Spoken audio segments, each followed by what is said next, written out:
نور کہتے ہیں کسی نور کہتے ہیں اس کو جو خود روشن اور دوسروں کو بھی روشن کر دے. بے شک سبحان اللہ. خود روشن ہو اور دوسروں کو بھی روشن کر دے. اب آئیے آپ اس چیز کو سمجھنے کی کوشش کریں کہ جب نبی نور تھے, جب نبی روشن تھے, تو نبی نے کس کس کو روشن کیا ہے. تو میں آپ کو بتاتا چلوں معزز سامعین کرام, نبی کی بارگاہ میں روشن, نبی میرے روشن تھے تو نبی کی بارگاہ میں ابو بکر صدیق آئے تو صداقت کا ممتاز بنا دیا. ابو بکر عثمان غنی آئے تو سخاوت کا ممتاز بنا دیا. عثمان غنی آئے تو سخاوت میں ممتاز بنا دیا. اور حضرت علی آئے تو ان کو کرامت میں ممتاز بنا دیا.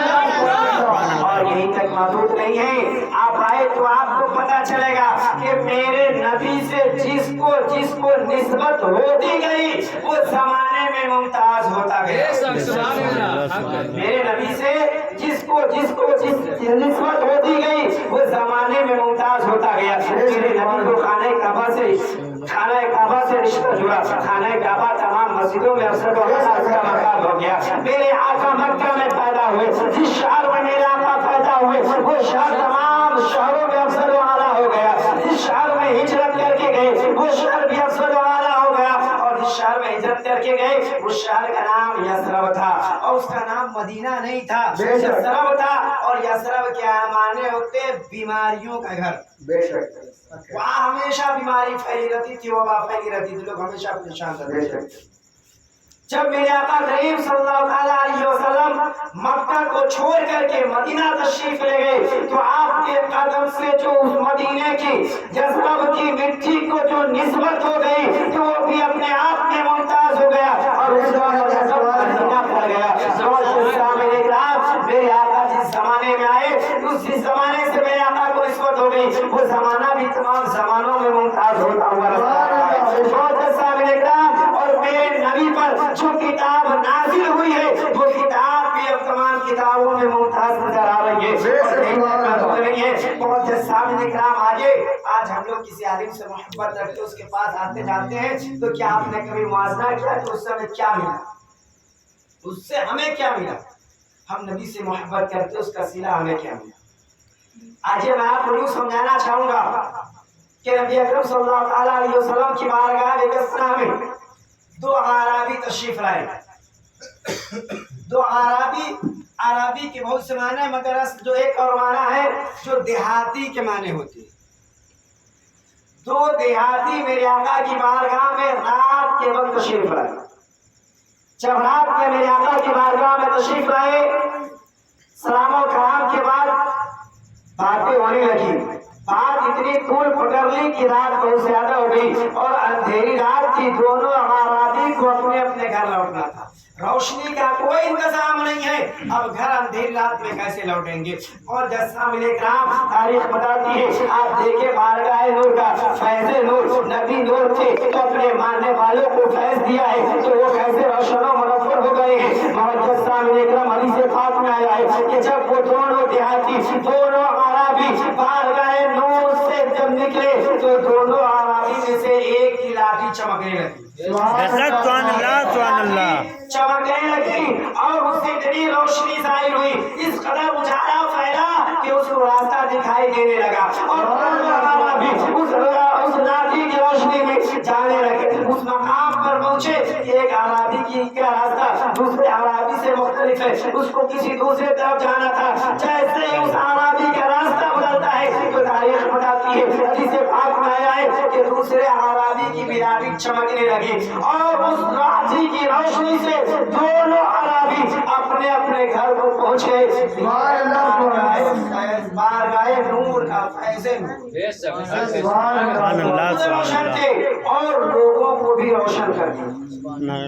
بس ہمیں سمجھنے کی ضرورت ہے کہ میرے مصطفیٰ کو جس سے نسبت ہوئی وہ زمانے ممتاز ہو گیا. آج تو یہ ہے کہ جس زمانے میں میرے آقا تھے تو زمانے رسول کے کافر کی بھی کوئی نسبت ہو گئی تو کافر بھی کفر میں ممتاز ہو گئی. کفر میں ممتاز ہو گیا. تو ضرورت اس بات کی ہے کہ ہم جس محفل میں بیٹھے ہیں یہ بڑی بابرکت اور باعظمت والی محفل ہے۔ معزز سامعین اکرام، ایک وقت ایسا بھی تھا کہ عرب کے اندر بھی جلوس محمدی صلی اللہ علیہ وسلم کا انعقاد ہوتا تھا، ایک زمانے تک ہوتا تھا، یہ بعد میں نسلی حکومت آئی تو پھر اس کو ختم کر دیا گیا۔ خانہ کعبہ سے جلوس محمدی کا انعقاد ہوتا، وہاں سے ابتدا ہوتی اور میرے آقا کریم صلی اللہ علیہ وسلم کے گھر مبارک تک جا کر جلوس کا اختتام ہوتا۔ جب آپ پرانی کتابوں کو پڑھیں گے تو آپ کو پتا چلے گا کہ جو ہم آج جلوس محمدی منا رہے ہیں، جو جلوس محمدی منانے سے روک رہے ہیں، خود اس کے باپ داداؤں نے جلوس محمدی صلی اللہ علیہ وسلم کا جلوس نکالا۔ تو یہ جلوس جو جتنے خلوص اللہیت کے ساتھ نکالے گا، جو اپنے نبی پاک سے جتنی محبت کے ساتھ جلوس میں شرکت کرے گا، اس کو نبی کا فیض اتنا ہی ملے گا، اور جو جتنی محبت دنیا میں کرے گا اس کو صلہ دنیا میں بھی ملے گا اور اس کو صلہ آخرت میں بھی ملے گا۔ شاعر کہتا ہے کہ ذکر نبی جو کرتے ہیں ذکر خدا کے ساتھ، ذکر نبی جو کرتے ہیں ذکر خدا کے ساتھ، جنت میں وہ رہیں گے میرے مصطفیٰ کے ساتھ۔ اللہ اکبر، یا رسول اللہ، یا رسول اللہ، زندہ باد، مرحبا، مرحبا، مرحبا، مرحبا، مرحبا، رسول کی آمد، مرحبا، رسول کی آمد، مرحبا، رسول کی آمد، مرحبا۔ تو معزز سامعین اکرام، تو یقیناً جس کو نبی سے جتنی محبت ہوگی مرنے کے بعد بھی وہ نبی سے اتنا ہی قریب ہوگا۔ سبحان اللہ۔ اگر آپ چاہتے ہیں کہ نبی کی قربت آپ کو حاصل ہو تو دنیا میں اپنے نبی سے بے پناہ محبت کرے۔ محبت کی دلیل یہ ہے کہ جب نبی کا ذکر ہو تو آپ وہاں پہ سننے کے لیے پہنچ جائے، نبی کا ذکر ہو تو آپ کا دل مچل اٹھے، اور جب نبی کی ولادت کی بات آئے، جب اس کے لیے جلوس نکالے تو تن من دھن بھی آپ اس کے لیے قربان کر دے۔ یہی حقیقی محبت ہے۔ سبحان اللہ، سبحان اللہ۔ سبحان اللہ۔ اور محبت کے بارے میں قرآن پاک میں آیا ہے جو 16ویں پارے کی آیت ہے وَلَقَيْتُ عَلَيْكَ مَحَبَّةً مِّنِّي وَلِيَتُسْنَ عَلَىٰ عَيْنِي، اور میں نے تجھ پر اپنی طرف سے محبت ڈالی اس لیے کہ تم میری نگاہ کے سامنے تیار ہو۔ سبحان اللہ، سبحان نبی اللہ۔ کریم صلی اللہ علیہ وسلم نے ہمیں اور آپ سے بے پناہ محبت کیا۔ جب آپ کی ولادت کے بعد شہادت ہوئی تو آپ کے زبان مبارک ہل رہے تھے۔ جب صحابہ کرام نے آپ کے ہونٹ کے قریب اپنے کان کو لگایا تو انہوں نے محسوس کیا کہ آپ کے زبان حال سے یہ آواز آ رہی تھی، یا رب حب لی امتی، یا رب حب لی امتی، اے میرے رب میری امت کو بخش دے، اے میرے رب میری امت کو بخش دے۔ معزز سامعین اکرام، تو جو نبی اپنے غلاموں سے اتنی محبت کیا ہو، جو اپنے امتیوں کو اتنا یاد کیا ہو، پھر امتی ان کو کتنا یاد کرے، کتنا بڑھ چڑھ کر ان کے نام پر مرنے کا جذبہ رکھے، تو یہی امتی کامیاب۔ یقیناً قابل مبارکباد ہے بولو کہ جلوس محمدی کے نام پر چندہ دی اور جلوس محمدی صلی اللہ علیہ وسلم میں شامل ہوئے، اور آج سیرت مصطفیٰ کی محفل میں بیٹھے۔ آج کچھ لوگ یہ سوچیں کہ ہم نے چندہ نہیں دیا ہے، ہم بہت کمال کے ہیں یا ہم بہت اچھے ہیں، میرا روبو دبدبا ہے۔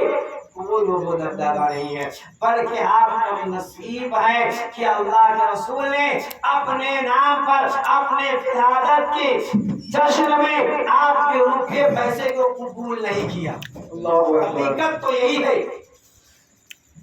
ہر ایک کے دل میں خواہش ہوتی کہ ہم چلے جائیں گے فلاں بارگاہ میں یا حج کے لیے چلے جائیں گے، مگر حج کے لیے وہی جاتا ہے جس کو میرے سرکار بلاتے ہیں، اجمیر وہی جائے گا جس کو خواجہ سے محبت ہوگی، جس کو خواجہ بلائیں گے، تو جلوس محمدی میں وہی جاتا ہے جس کو میرے نبی سے محبت ہوتی ہے، اور میرے نبی جس سے محبت کرتے ہیں اسی کو اپنے جلوس میں میرے آقا بلاتے ہیں۔ بے شک، سبحان اللہ، سبحان اللہ۔ تو یقیناً قابل مبارکباد ہے وہ لوگ جن لوگوں نے حصہ لیا اور آج کی اس محفل پاک میں بیٹھے ہیں۔ آج کی محفل کوئی سنے نہ سنے اس سے کوئی فرق نہیں پڑتا، مگر یاد رکھے جہاں پر ایسی محفلیں ہوتی ہیں پروردگار عالم کے فرشتے آتے ہیں، اور جو لوگ بیٹھے ہوتے ہیں اپنے رومالی پروں سے اس کو ڈھانپ لیتے ہیں، اور جب یہاں سے جب محفل کا اختتام ہوتا ہے، میلاد ختم ہو جاتا ہے، تو اپنے رب کی بارگاہ میں جاتے ہیں، پروردگار عالم پوچھتا ہے میرے فرشتے بتاؤ تم کہاں سے آ رہے ہو؟ فرشتے کہیں گے میں محنڈی کی مسجد کے سحر سے آ رہا ہوں، وہاں پر تیرے بندوں نے تیرے حبیب کا میلاد کیا ہے، تیرے نبی اکرم صلی اللہ تعالیٰ علیہ وسلم کے نام کا جشن منایا، اس کا تذکرہ کیا ہے، ان کو یاد کیا ہے، ان کے اخلاق حسنہ کو بیان کیا ہے، ان کی سیرت طیبہ کو بیان کیا ہے، لوگوں نے سنا ہے، تو پروردگار عالم ارشاد فرمائے گا تو فرشتوں سنو، جن لوگوں نے محفل کو کیا تم گواہ ہو جاؤ کہ ہم اس کو بخشش کا پروانہ میرے حبیب کا ذکر کیا ہم اس کو بھی جنت کا پروانہ دے رہے ہیں، اور جن لوگوں نے اس کو سجانے میں جانی امداد کی ہے، جان سے مدد کی ہے، ہم اس کو بھی بخشش کا پروانہ دے رہے ہیں، اور جن لوگوں نے مالی امداد کی ہے، روپے پیسے سے مدد کی ہے، ہم اس کو بھی بخشش کا پروانہ دے رہے ہیں۔ ابھی شاعر نے کہا کہ ذکر نبی جو کرتا ہے ذکر خدا کے ساتھ محشر میں وہ رہے گا میرے مصطفیٰ کے ساتھ۔ تو ہمیں اور آپ کی ضرورت اس بات کی ہے کہ ہم اپنے آپ کو سب سے زیادہ محبت نبی سے کریں۔ صحابہ کرام کا مجمع ہے، میرے آقا کریم صلی اللہ تعالیٰ علیہ وسلم نے سوال کیا میرے صحابہ یہ بتاؤ تم سب سے زیادہ کس سے محبت کرتے ہو؟ کہ یا رسول اللہ میں سب سے زیادہ اپنے ماں باپ سے محبت کرتا ہوں۔ تو کہا ابھی تمہارا ایمان مکمل نہیں ہوا۔ کیا کہا؟ ایمان مکمل نہیں ہوا۔ پھر کہا صحابہ کرام نے عرض کی یا رسول اللہ میں اپنے جان سے زیادہ، میں اپنے مال سے زیادہ، میں اپنے رشتہ دار سے زیادہ، میں اپنی تمام چیزوں سے زیادہ، اپنے جسم سے زیادہ، اپنی روح سے زیادہ، ساری کائنات سے زیادہ اے اللہ کے رسول ہم آپ سے محبت کرتے ہیں۔ تو اللہ کے رسول نے فرمایا اب تم کامل ایمان کامل ایمان ہے، نبی سے کتنی محبت ہے، اور یقیناً جس کو نبی سے محبت ہوگی وہ نبی کی محفل میں ضرور بیٹھے گا، جس کو نبی سے محبت ہوگی وہ نبی کی ولادت کے جلوس میں ضرور نکلے گا، نبی کی محفل میں ضرور بیٹھے گا۔ یقیناً قابل مبارکباد وہ لوگ ہیں جن لوگوں نے دام قدم سخن میں حصہ لیا۔ اللہ تبارک و تعالیٰ کی بارگاہ میں دعا ہے کہ اللہ تبارک و تعالیٰ اس کو اپنی بارگاہ میں مقبول کا فرمائے، اور دنیا کی تمام آفت و بلا سے محفوظ و معمور عطا فرمائے، اور اس کو اپنے حبیب کے در کا بھکاری بنائے، کسی دنیا دار کے در کا بھکاری نہ بنائے۔ بہت سامنے کرام میں انہیں چند لفظوں کے ساتھ اپنی گفتگو کو مکمل کرتا ہوں۔ آئیے مجھے بولنے میں آپ لوگوں کو سننے میں کسی طرح کی کمی بیشی ہو گئی ہو تو میرے ساتھ ایمان کی تعظیم کے لیے مل کر پڑھے استغفر اللہ لا الہ الا اللہ محمد رسول اللہ صلی اللہ علیہ وسلم۔ وآخر دعوانا الحمد للہ رب العالمین۔ السلام علیکم۔